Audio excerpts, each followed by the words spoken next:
bavuze ko uyu munsi ariwo yenda mbonye wo gushimira abantu bamwe na bamwe. Afite umuvandimwe witwa Jean Paul, ntabwo ari hano, bari mu Butaliyani. Byarambabaje kuba atarabashije kuboneka, yagize ikibazo muri iki cyumweru ntiyaba akibonetse, ariko n'umuvandimwe kuva imbarutso ya jenoside yaba niyo twagendanye ibintu ubuzima bwose. Segonderi mu seminari niwe wambaye hafi, ahantu hose ubuzima bwose nasanze ari wagendaga mba hafi kugeza aho ngeze uyu munsi.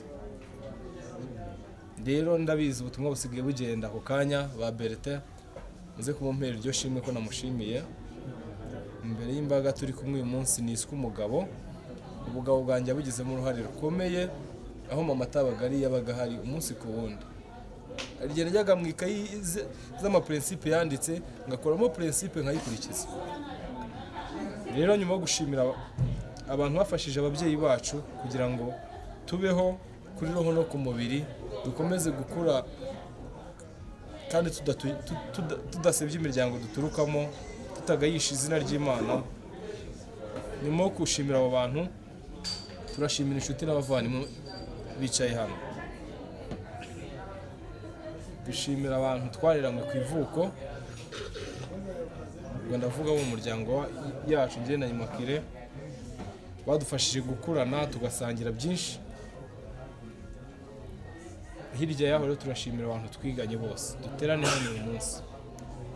Abo twiganye muri primaire, muri segonderi, muri kaminuza cyane cyane kuko ariho twashoreje, mpamya ko abenshi ari nabo bari hano. Abandi twagiye dutatana, ariko uyu munsi hari abo twiganye muri kaminuza. Muri kaminuza niho twatangiye kuba bakuru, buri wese akamenya.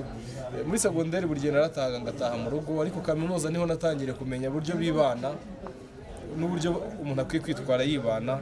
Abantu rero twiganye mwese mwatubereye imfura kugeza uyu munsi, muturi iruhande, mwatwigishije imico myiza, kandi abenshi hari abatubanjirije inzira twaciyemo, mwatubereye urugero rwiza. Niyo mpamvu natwe twateye ikirenge mu cyo mwateye, kandi n'abataragitera batugiriye inama nziza. Twafatanyije mu masomo no muri byinshi byari biri hariya muri kaminuza. Turashimira rero inshuti n'abavandimwe duteraniye hano uyu munsi. Immaculée afite benshi yashimira, nanjye mfite benshi nashimira, ariko reka mpinire hano soreza inshuti twagiye twungukira mu mirimo dukora. Ndashimira Mathias hari inyuma, murakoze. Rero gahunda nta yindi, ku itariki 14 kazamperekeza nkajya mu muryango wa Immaculée, tugakora ibyo tugomba gukorayo, twagira Imana twava gitwari kandi turabyizeye. Ku itariki 15 rero mukaza tukajya gushimira Imana, dusezerana imbere y'Imana.